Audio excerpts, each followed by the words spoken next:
આકાશવાણી ભુજ પ્રસ્તુત છે અખબારોની હેડલાઇન્સનો કાર્યક્રમ હેવર હેવર.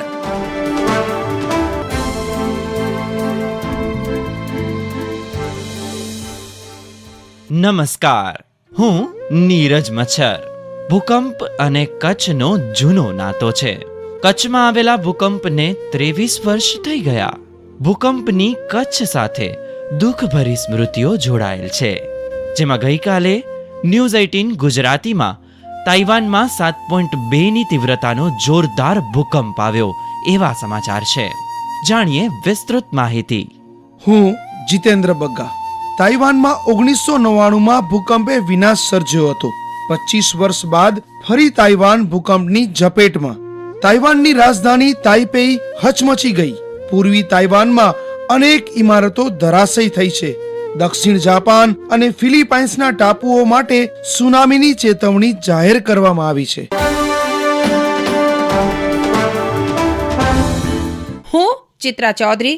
કચ્છ મિત્રના અંદરના પાને હેડલાઇન છે: ફોર્બ્સની વિશ્વના અબજપતિઓની યાદીમાં 200 ભારતીય. અમીર ભારતીયોની કુલ સંપત્તિ $954 અબજ. મુકેશ અંબાણી દુનિયાના 9મા સૌથી ધનિક વ્યક્તિ. ભારતના ધન કુબેરો મુકેશ અંબાણી, ગૌતમ અદાણી, શિવ નાદર, સાવિત્રી જિંદલ, દિલીપ સંઘવી, સાયરસ પૂનાવાલા, કુશલપાલ સિંહ, કુમાર મંગલમ બિડલા, રાધાકિશન દામાણી, લક્ષ્મી મિત્તલ.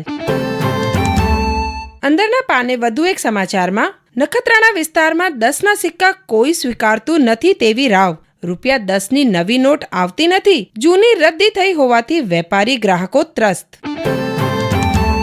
કચ્છ મિત્રના તંત્રી લેખમાં 2 મુદ્દાઓની ચર્ચા થઈ છે.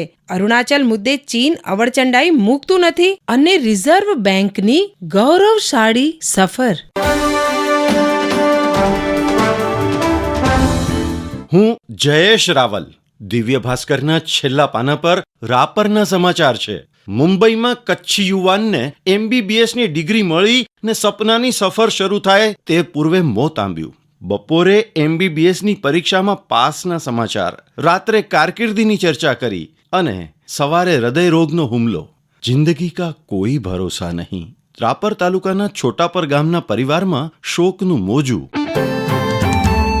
દિવ્ય ભાસ્કરમાં ગાંધીધામ પેજ પર સમાચાર છે કે રાજ્યમાં અમદાવાદ બાદ ગાંધીધામ રેલવે બીજું સૌથી વધુ આવક રળનારું સ્ટેશન બન્યું. કચ્છથી રેલવેએ કુલ કાર્ગો થકી 5631 કરોડની આવક કરી. સર્વાધિક કાર્ગો હેન્ડલિંગ આવક મુન્દ્રાથી થઈ. કચ્છનું નોંધપાત્ર પ્રદાન. અમદાવાદ મંડળે જાહેર કરેલા આંકડામાં ભુજ આવ્યું ચોથા ક્રમે.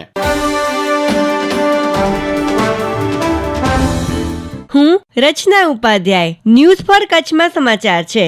કચ્છમાં વધુ મતદાન થાય તે માટે તંત્ર દ્વારા લોક જાગૃતિ અભિયાન.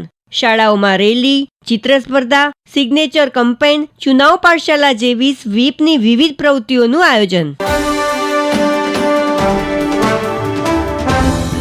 હું કેવિન સોની. ગુજરાત સમાચારની કચ્છ આવૃત્તિમાં સમાચાર છે. મુન્દ્રા 21,000 કરોડના ડ્રગ્સ કેસનો આરોપી જોબનજીત વિદેશ નાસી ગયો. ભુજ પોલીસના જાપ્તામાંથી અમૃતસર નજીકથી ભાગ્યો હતો. ગુજરાત સમાચારના છેલ્લા પાને સમાચાર છે. ભુજ ધમધમતા સ્ટેશન રોડ પર પરોડે 15 જ મિનિટમાં 2 દુકાનમાં ચોરી. સાંજે પોલીસે ફ્લેગ માર્ચ કરી ને રાત્રે ચોરે સર્જી ચકચાર. દુકાનના શટર ઊંચા કરીને અંદર પ્રવેશીને ગલ્લામાંથી 1 લાખની રોકડ ઉઠાવી ગયેલો તસ્કર CCTVમાં કેદ થયો. હું મનોજ સોની. સંદેશના અંદરના પાને સમાચાર છે કે કુરન બોર્ડર વિસ્તારમાં ડમ્પર ચાલકે ટ્રેલરને ઠોકર મારતા યુવાનનું મોત. ડમ્પર ચાલક પૂર ઝડપે રોંગ સાઈડમાં આવતા સર્જાયો હતો અકસ્માત. ખાવડા પોલીસમાં ડમ્પર ચાલક સામે નોંધાવવામાં આવી ફરિયાદ. સંદેશની ગાંધીધામ પૂર્તિમાં જણાવાયું છે કે ગાંધીધામ મામલતદાર કચેરીની છતમાંથી મોટા પોપડા ખર્યા બાદ અરજદારોમાં ભય. બળબડતા તાપ વચ્ચે કચેરીમાં અરજદારો માટે યોગ્ય સુવિધાના અભાવની પણ બુમરાણ. વિવિધ કામથી આવતા અરજદારોની સાથે કર્મચારીઓ પણ અનુભવે છે ડર.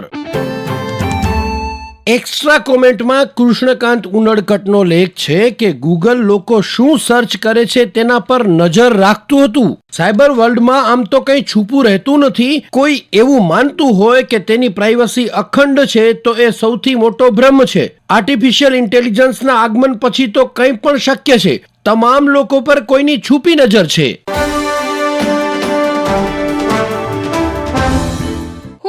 રીતુ ભટ્ટ. આજે ફિલ્મ જગતની મશહૂર અભિનેત્રી પરવીન બાબીનો જન્મદિવસ એટલે કે 4 એપ્રિલ 1954 જૂનાગઢમાં ગુજરાતી અને નવાબી બાબી પરિવારમાં જન્મ થયો હતો. 1970માં સિને જગતમાં પદાર્પણ કર્યા અને 1980ના દાયકાના શરૂઆતના સમયમાં ટોચના અભિનેતાઓ સાથે તેમણે અભિનયના ઓજસ પાથર્યા. ડાન્સ, એક્ટિંગ અને સુંદરતાનો સમન્વય એટલે કે પરવીન બાબી. તેમણે આપેલી ટોપની ફિલ્મોમાં દીવાર, નમકહલાલ, અમર અકબર એન્થોની અને શાન જેવી યાદગાર ફિલ્મો કેમ ભૂલી શકાય.